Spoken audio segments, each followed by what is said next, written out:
জীবন বড় কষ্টের জীবন। প্রবাসীরা মূলত কথা হলো টাকার গাছ। কেন বললাম এই কথাটা? এই কথাটার পিছনে কারণ আছে।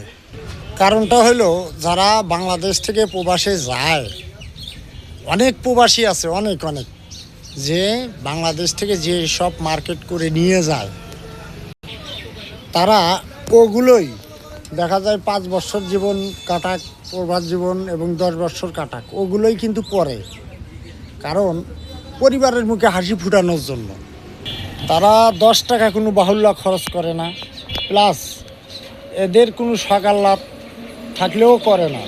কারণ তারা সবসময় চিন্তা করে, এখন আমি এখানে 20 টাকা খরচ করব, এই টাকাটা বাড়ির দিলে আমার বউ পোলাপান মা বাবারা সুখে থাকতে পারবে। তারপরেও এত টাকা দেওয়ার পরেও শুধু বলে টাকা দাও টাকা দাও টাকা দাও। আসলে এরা যে মাথার ঘাম পায়ে ফেলে কাজ করে, এই কষ্টটা কিন্তু ফ্যামিলির লোক জানে না। শুধু যে প্রবাস জীবন কাটায় সেই জানে। যদি 7 দিন অসুস্থ হয়ে থাকে বাসায়, 1 গ্লাস পানি দেওয়ার মতো লোক থাকে না। কারণ হলো যার যার তার, কারণ যার যার ডিউটি নিয়ে শেষে ব্যস্ত থাকে, কাহুর মনে করেন খবর নেওয়ার সময় থাকে না।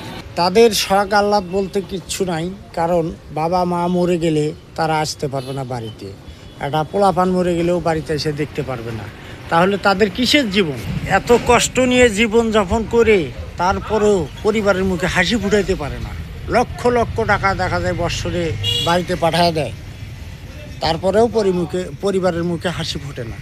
কারণ তাদের তো কিচ্ছু নাই, তাদের বলতে কিচ্ছু নাই। অনেকেই কিন্তু ধরা খেয়ে যাচ্ছে, টাকা পাঠায় বাড়িতে এসে দেখে তার নামে কিচ্ছু নেই।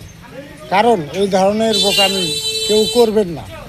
কারণ যার যার অ্যাকাউন্টে শেষে টাকা রাখেন, প্রয়োজনীয় যেটা খরচ করার সেই টাকাটাই বাড়িতে পাঠায় দেন, এর অতিক্রমে বাইরে কোনো টাকা দিবেন না।